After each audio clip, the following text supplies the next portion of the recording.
Yeah. The next session, we entitled it as Training the Next Generation and Delivering Value at Care. Education and service are two sides to the same coin, where the central theme is to improve safety, quality, and equity of care in regional anesthesia. How we train regional anesthesiologists determine those aspects, but also decrease complication rate, decrease burnout, and long-term workforce resilience. So this session mainly focuses on how education and service models have been integrated in austere environments and in low resource settings, and also talk about how we can better educate our practitioners and thinking about local anesthetic safety dosing aspects. With that introduction, I want to let Raj introduce our speakers.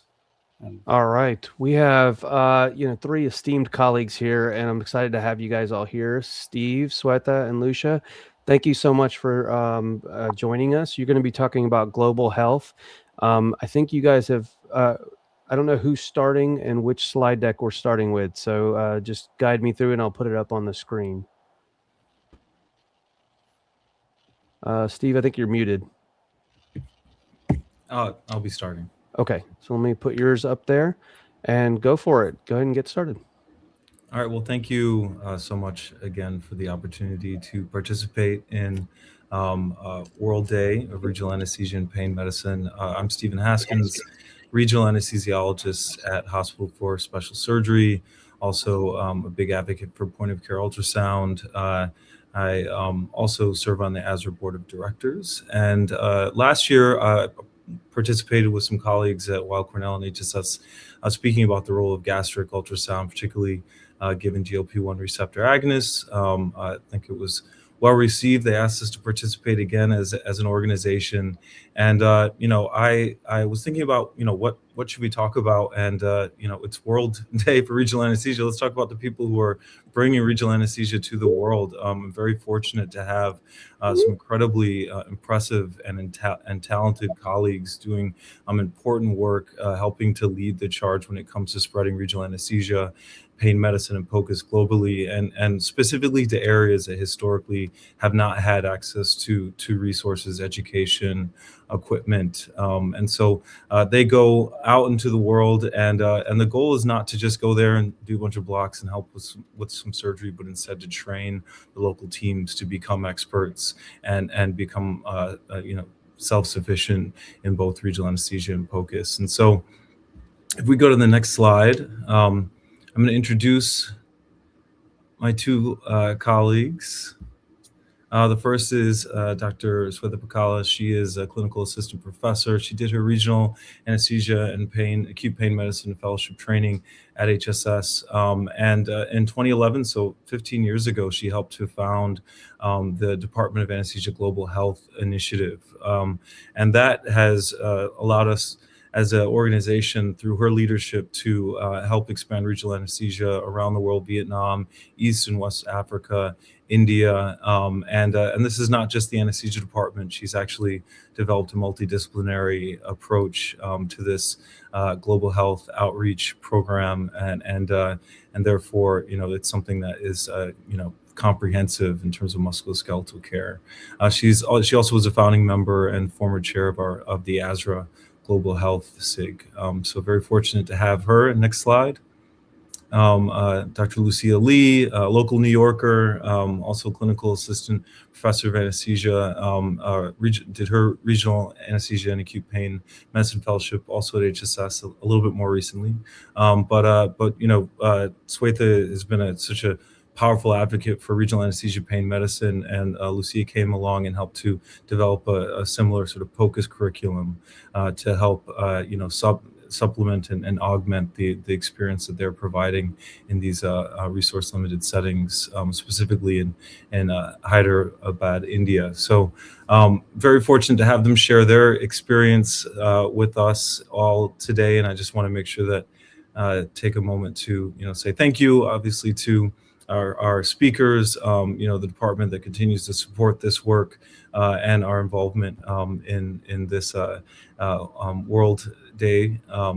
Stavros, has advocated for this, and obviously the ESRA team that has led the charge received many very impressive emails from ELSA over the course of the last few weeks organizing, and of course the ASRA team as well. Raj, Rakesh, you guys are doing a phenomenal job, Liz. So I'm going to hand it over to Swetha and Lucia, and thank you again for the opportunity. Great. So let's see. I'm just going to see if Which slide deck are you? Is it yours? Yeah, Oh, okay, good. There Is it that is. the one I uploaded? Great, perfect. Okay, that was easy. Thank you so much, Stephen, for that introduction. It's definitely a pleasure to be here to discuss our work in global health from Hospital for Special Surgery. I know we really have a brief amount of time to cover what I consider a very big topic. But in our time today, I think Lucia and I are hoping to introduce the topic of global health and what it means and why we feel it's so important, and then follow to more specifically discuss our global health program, and in particular two initiatives that we started, one in regional anesthesia and one in POCUS. So what is global health? Essentially, the WHO has defined health as a human right.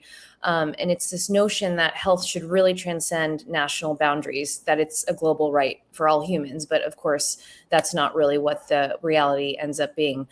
We know that the discipline of global health exists because, in fact, there are large discrepancies in healthcare, access to healthcare worldwide.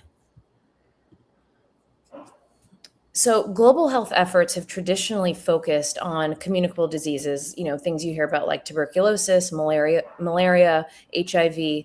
And with all of this becoming evident, the CDC and World Bank recognized that even though surgical and anesthetic services are cost effective and sustainable, a lot of these concerns have been marginalized in the global health arena. And that's when, surgery has sort of been dubbed the neglected stepchild of global health. And with that comes anesthesia as well. As a result of this, back in, I'd say, early 2000s, there was a call from major international organizations to take a closer look at this problem. The Lancet Commission published in 2015 this landmark study, which they entitled Global Surgery 2030. And this was taking a very close look at exactly this issue, what leads to these issues, and what we could potentially do. And the paper really revealed gross disparities in access to safe surgical and anesthetic care worldwide. Just a few staggering facts they revealed.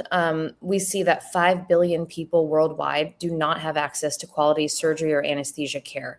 We also know that only 6% of the entire world's surgeries are performed in the poorest countries, where actually a third of the world's population lives. So you can see that huge disparity in healthcare services. There's a severe physician workforce shortage. A couple examples: in Sierra Leone, there's only 51 doctors for a population of 4.5 million people. So we can look at the solution in three different categories. One being short-term surgical missions, which I'm sure many of you have heard of or even taken part in, which involves providing direct care. The second thing, which we as anesthesiologists aren't really connected to, is NGOs in low and middle income countries that provide improved infrastructure. And then the third, we would call the new model of global health, which are collaborative partnerships. And they focus really on sustainable development, research collaborations, and basically kind of the notion of teaching someone how to fish is going to be better than anything else. And so I think that's where we at HSS have focused our efforts. This slide didn't seem to come through properly, but again, in that third category, our work has all focused on these collaborative partnerships, where it's really bi-directional, and it's not just us doing the work, but rather it's a real collaborative partnership and relationship between our partners in low and middle income countries. So two of the programs that we started are what we'll focus on today. I will be speaking about our regional anesthesia program, which we called GRACE, and Lucia will then follow and discussing our POCUS program. So here is kind of a more specific description of our framework. One of the things we really noticed when launching these programs and these initiatives was that there really isn't a gold standard or a framework with which to do global health in kind of an ethical and bidirectional way. And so, with the help of Mark Brouillette, who really kind of spearheaded this model, we created this needs assessment of basically what the needs are at these local sites. And then using that information, created a curriculum for whatever the subject was, and then taught a course, and then basically compared pre-curriculum or pre-intervention data on knowledge and skills and compared it to afterwards. So here is kind of that schematic. On the left side, you see the components of a needs assessment to determine the local site's needs. This is then presented to an expert panel for recommendations on, any intervention. From their recommendation, we would create a curriculum, and prior to that curriculum being taught, a pre-intervention baseline data was collected on the participants we were teaching, both in terms of knowledge and skills. And those, of course, were in regional anesthesia or POCUS. The training was then conducted, then post-curricular data was collected. The goal ultimately is to continue this process until the local providers are independent in whatever subject matter we were teaching, whether it was regional anesthesia or POCUS, and could then continue to teach their colleagues or future trainees. And that essentially encapsulated the sustainability piece.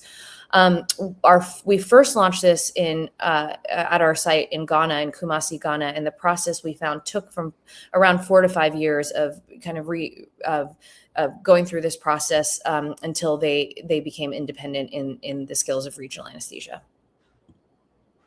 Looking more specifically at GRACE, it stands for Global Regional Anesthesia Curricular Engagement. We named it this so that it could provide a framework for anyone who wanted to do regional anesthesia work in the global health environment, and it would kind of provide the framework and tools of how to do all of the assessments that I just mentioned. So this paper that we published describes the implementation of our first GRACE program at the partner site in Ghana. And just a quick look at the outcomes that I mentioned. We looked at, first, we did a survey on the local providers on their satisfaction with the training program. And here the green bars reflect kind of their satisfaction level, which we found to be very high. And then in terms of the kind of the raw data of clinical and knowledge improvement, you can see that the blue represents here baseline knowledge and skill scoring, and the orange reflects the same scores after our teaching programs, which was a dramatic increase. And then lastly, we also looked at the number of peripheral nerve blocks conducted for amenable surgical cases, which we also saw increase greatly as a result of the program. And this just to show you a couple photos from our site in Ghana. After this program, we launched the same GRACE program at our site in India. One of the sort of things we found really interesting in India was we launched this program in 2019. We went twice, and then we had to obviously put the program on hold for 3 years and didn't return until 2024 after COVID. All the bans were lifted, and found that despite just 2 trips, they had really mastered the skills that we taught them because of how useful it was during COVID. So that was kind of an additional benefit we saw from our program. So with that, I will now pass the baton to Dr. Lee, who will discuss the SPEARS program, which was the teaching of POCUS. Thank you. Thank you, everyone. I'm going to share my screen, and let me just confirm that you can all see my slides.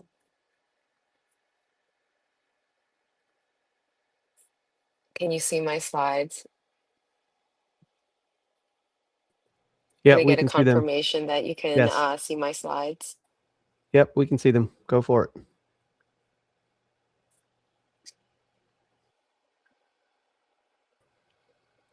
Hey, Lucia, Yes, can you you can hear see me? my slides. Yes. Yeah, I share the go ahead and slideshow? do the presenter slideshow, and go ahead. And you could see these slides, yes? Yep, we can see the slides perfectly. Okay, perfect. Go for it. Okay, thank you so much again for the opportunity to give this chat. I'm Lucia, an anesthesiologist at Hospital for Special Surgery, and I'm going to talk about a point of care ultrasound training program that we developed and implemented for anesthesia providers in resource limited settings. We called it SPEARS, which stands for Sustainable Point of Care Ultrasound Education in Anesthesia at a Resource Limited Setting. I have no financial disclosures. And we were interested in creating this program because of the benefits of point of care ultrasound that are particularly relevant to resource limited settings. We know that POCUS is a valuable tool for cardiac, pulmonary, hemodynamic, gastric, abdominal, and airway evaluations. And up to 2/3 of individuals in resource limited settings lack access to radiological imaging. We know that POCUS is portable, non-invasive, safe, and relatively affordable compared to other imaging modalities. And we know that a barrier to POCUS utilization in resource-limited settings is having insufficient ultrasound knowledge among its educators. So SPEARS was a collaboration between Hospital for Special Surgery in New York, USA, and Osmania General Hospital in Telangana, India. And the purpose of this program was to pilot a point of care ultrasound training program for anesthesia providers in resource limited settings with the goal of creating a sustainable impact. And we also sought to establish a reproducible framework for implementing POCUS training programs for anesthesia providers in resource limited settings broadly. And the design of this specific program was providing online training didactics for the participants that were done before a 1 week in-person hands-on training session. We did this this model of the online training followed by 1 week in person at 2 time points, once in February of 2023 and once in December of 2023. So similar to GRACE, we conducted knowledge and clinical skill evaluations before and after each of those interventions. So there are 4 time points shown here in this graph that shows that there within each participant, there was an increase in their knowledge and clinical skills for POCUS. This slide also demonstrates that the participants found that they were satisfied with the program. We also had participants keep logbooks of their POCUS exams, and we saw that they went from performing 0 exams before the intervention to performing exams on patients, and they described how the exams changed management. I have some photos here of the program that we conducted in India, and we have images here of our lectures and some in-person patient scanning. And so the path moving forward can be summarized with these 3 approaches. So there is a need to strengthen collaborations towards capacity building and sustainable development, fostering the use of validated models for global health work, such as needs assessments and outcomes evaluations, and expanding the research in this field to share amongst the global health community. And we'll take any questions. Thank you so much for the opportunity. Well, thank you both for joining us. And I don't know if Stephen's still here. There he is. Okay. Thank you all for joining us. Really exciting and interesting topic. And Rakesh, any questions or comments you want to jump in at the beginning here? Yeah, like do you, when you go to these low resource environments, what are the main challenges? Is it the technology barrier versus what do you normally face as the biggest barrier to implement POCUS or regional anesthesia? Yes, I can say that for our experience implementing the POCUS training program, there was they expressed that there was definitely limitations in having a formal education in point of care ultrasound, but we know that other barriers are resource limited, such as limited internet access or just even having equipment, the maintenance of equipment. So it depends on, the specific site, but for Osmania General Hospital, they actually did have decent equipment and equipment maintenance, which was what made it possible to even execute this program. It's a government hospital, so ultimately the process there was they would have to petition to the government to get certain ultrasounds, and months or even like a year later they would get it, but once they got it they were able to maintain the equipment, so it made it possible to not only continue the regional anesthesia experience that they gained, but their POCUS as well. Do you also feel that there are certain blocks which are more easier to teach compared to others? Is that something? I'll just also add, Orkesh, it's a really good question in terms of your initial question.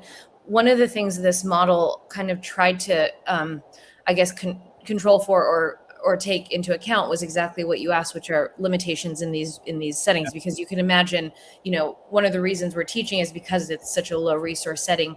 So when we do those needs assessment, we really focus on figuring out what resources they do have, what interest they have, what the staff there wants to learn. It's almost like we did that to try to correct for those challenges, so that we were teaching whatever we could in whatever way and in whatever subject we could that would actually work. Because a lot of times I think people go in and say, we're going to teach this idealistic program, but there's all these challenges because of the resources, and the context is much different than it is here. So that's you really kind of nailed one of the reasons why we thought this needs assessment was so important. Secondly, in terms of the difficulty of the blocks, I think we definitely did start with kind of what we would consider the easiest to learn. We're not doing like lumbar plexus blocks or any like deeper blocks. Again, it was things that the main reason we wanted to teach regional anesthesia is because a lot of times the ORs are limited, ventilators are limited, so you can't really do general. So we tried to figure out ways for them to do upper extremity surgeries or lower extremity surgeries under surgical blocks. And so, for the most part, those were easy to teach. And we found that, these doctors there are just as smart and talented as and skilled once they learn the skills. And so I think we really didn't run into too much difficulty with that part. But good question. One last question for you guys is, we somehow managed to garner the attention of the World Health Organization for this World Day of Regional Anesthesia, and actually they've commented on how important this is. As you guys think about resources that's necessary to expand or to narrow that gap of surgery being the ignored stepchild, what is it that the World Health Organization can do to help in expanding these programs and expanding local education so that they can self-sustain? That's a really great question. I think honestly where we're at now, and I briefly mentioned this, but I think we really need a lot more research and data to drive these initiatives, because a lot of people have the interest and even the funding. It's just no one really knows how to go about doing it. And so I think help with funding research and programs, pilot programs like this that can really, in regional anesthesia, cardiac anesthesia, we have so much data to show that this is how you should do something, right? But in in global health, rather, it's kind of such a black box still that we need robust data and kind of systematic frameworks like the one we're trying to put out there that can guide people that do have the interest. I would say that's kind of where we really need to focus a lot of energy right now.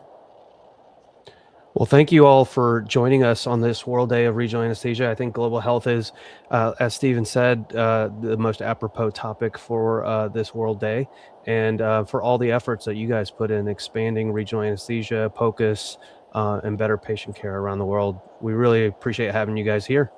Thank you so much. Thank It was a you. pleasure. Thanks, guys. It Thank was you. a pleasure. Thank you. Good job.